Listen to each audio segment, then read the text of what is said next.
Hello friends, welcome to our YouTube channel option strategic. তো friends, আমরা এখানে দেখতে পাচ্ছি নিফটি আজকে কিন্তু 22,000-এর উপর ক্লোজিং দিয়েছে। তো এটা একটা 1 ঘন্টার নিফটির চার্ট, এবং এই চার্টে যদি আমরা দেখি তো মার্কেট কিন্তু আজকে ফার্স্ট ক্যান্ডেলে কিন্তু মার্কেট দেখতে পাচ্ছি অলমোস্ট 22,000-এর কাছে কিন্তু গ্যাপ আপ ওপেন করেছিল। এবং আমরা যদি প্রাইস অ্যাকশান অথবা সেট আপের কথা যদি বলি, তো এখানে আমরা একটা সেট আপ নিয়ে আগেও আলোচনা করেছি। তো এই সেট আপে যদি দেখি আমরা, প্রাইস কিন্তু gap up above the resistance এই কনসেপ্টের উপর বেস করে কিন্তু আজকে কিন্তু মার্কেট ওপেন হয়েছিল। এবং আমরা দেখতে পাচ্ছি যে উইদিন থার্ড আওয়ারের মধ্যে কিন্তু এই যে রেড ক্যান্ডেলটা আমরা দেখতে পাচ্ছি, এই ক্যান্ডেলটা কিন্তু আবারও কিন্তু এই যে রেজিস্ট্যান্স ছিল এটা কিন্তু ব্রেকডাউন করেছিল, আবার সেখানে পুলব্যাক। তো অলমোস্ট একটা গ্যাপ আপ ওপেন করার পর একটা রেঞ্জ বাউন্ড মার্কেট আমরা বলতে পারি অলমোস্ট। তো রেঞ্জ বাউন্ড মার্কেট কিন্তু আমরা এখানে দেখতে পেয়েছি মার্কেট।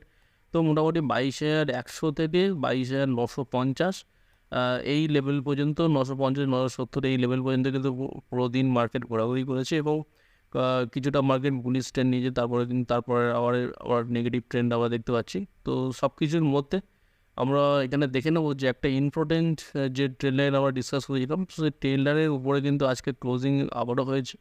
তো এখন দেখার বিষয় কালকে ফার্দার মার্কেট 22,100-এর উপর গ্যাপ ওপেন করে কিনা, এবং 22,130 এই যে লেভেলটা আমরা বারবার ডিসকাস করেছি, এই লেভেলের উপর মার্কেট থাকবে কিনা।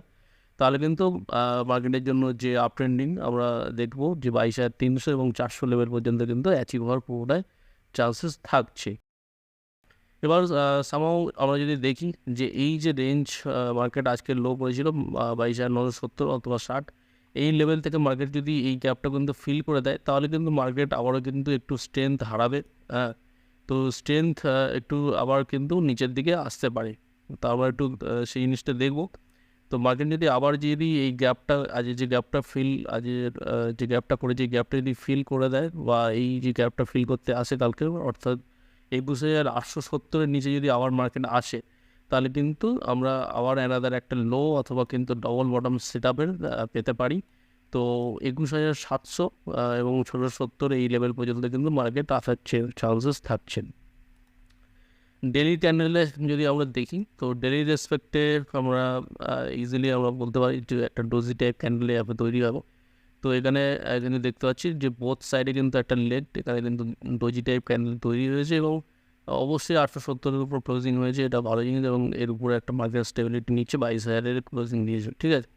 তো অন অ্যান অ্যাভারেজ পুরোটাই লেভেল বেসড, যে লেভেল মার্কেট অ্যাচিভ করবে সেই অনুযায়ী আমরা কিন্তু ট্রেডিং প্ল্যান করে রাখবো আগে থেকে, ঠিক আছে। তো 21,870 যখন ব্রেক করে, আমরা জানি এটা একটা ভালো সাপোর্ট মার্কেট, এর উপরে গ্যাপ আপ মেরেছিল। তো এটা যদি ব্রেক করে আমরা সেখানে কিন্তু কল সেল অথবা পুট বাই এর কনসেপ্টে কিন্তু যেতে পারি। এবং অনেকেই এটা স্প্রেড করতে পারেন রিস্কটাকে মিনিমাইজ করার জন্য। তো এই ধরনের কিছু ট্রেড কিন্তু প্ল্যান আমরা আগে থেকেই করে রাখতে পারি। তো আমরা এবার চলে আসছি নিফটি ব্যাংকের দিকে। তো নিফটি ব্যাংক আমরা যদি দেখি অলমোস্ট 400 মতো কিন্তু যে আপ আছে, এবং আজকের হাই রিজন কিন্তু প্রায় 47,000-এর কাছে কিন্তু আজকে হাই দিয়েছিল, অলমোস্ট 10 পয়েন্টস লেফটে। অ্যান্ড এখানে আমরা দেখতে পাচ্ছি যে 46,700-এর কাছে কিন্তু এখানে ক্লোজিং দিয়েছে মার্কেট। তো 46,700 এই লেভেলটা কিন্তু ক্লোজিং দিয়েছে। তো এটাও একটা রেঞ্জ বাউন্ড হতে পারে। এবং আমরা যদি দেখছি তাহলে এখানেও কিন্তু একটা আমরা ইনভার্টেড হ্যামার অলমোস্ট বলতে পারি, কারণ আপসাইডে একটু লেগটা বেশি আছে। তো 47,000 থেকে কিন্তু একটা সেলিং মার্কেটে এসছে। তো এই লেভেলটা অ্যাচিভ যদি করে মার্কেট, 47,000 লেভেল ব্রেকআউট যদি করে, তাহলে কিন্তু আরও ভালো মোমেন্টাম আসবে, এবং সেটার জন্য আমরা রেডি থাকতে পারি, ঠিক আছে। তো আওয়ারলিতে আমরা যদি দেখি প্রাইস অ্যাকশন, তো এটাও সেম প্রাইস অ্যাকশন আমরা দেখতে পাবো। মার্কেট কিছুটা গ্যাপ আপ হয়েছে, এবং গ্যাপ আপটা কোন লেভেলের উপর হয়েছে আমরা যদি দেখি, কালকের যে হাই ছিল, কালকের এই হাইয়ের উপরে কিন্তু এক্স্যাক্ট গ্যাপ হয়ে কিন্তু মার্কেট সারেলে কিন্তু মার্কেট নিচে এসছে। এবং ক্লোজিং যদি দেখি অলমোস্ট কিন্তু এই লেভেলে ক্লোজিং আছে।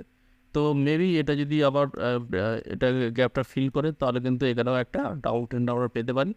আদারওয়াইজ আমরা যেটা দেখছি এখানে, তো এখানে যদি অ্যানাদার এখানে 47,000 ব্রেকআউট লেভেল আসে, তাহলে কিন্তু 47,200, এবং সেখানে এরপরে কিন্তু 48,000 একটা ব্যাংক নিফটিতে মোমেন্টাম আমরা পেতে পারি। তো কালকের জন্য আমরা যদি ডিসকাস করি জিনিসটা, তো কালকের জন্য অবশ্যই এই ক্যান্ডেলের লোটার তো অবশ্যই ইম্পর্টেন্ট এবং আজকের লোটাও অবশ্যই ইম্পর্টেন্ট। এই লোর নিচে মার্কেট যদি থাকে তাহলে কিন্তু মার্কেট 46,200 থেকে 45,600 মধ্যে কিন্তু একটা রেঞ্জ বল এছাড়াও মার্কেট আমরা দেখতে পেতে পারি। ঠিক আছে, তো এই এলো মোটামুটি কালকের জন্য অ্যানালিসিস। তো ভিডিওটি দেখার জন্য অবশ্যই ধন্যবাদ এবং আপনি যদি চ্যানেল নতুন হয়ে থাকেন অবশ্যই চ্যানেলটিকে সাবস্ক্রাইব করবেন, ভিডিও ভালো লাগলে অবশ্যই লাইক করবেন এবং বন্ধুদের সাথে শেয়ার করতে ভুলবেন না। Thank you.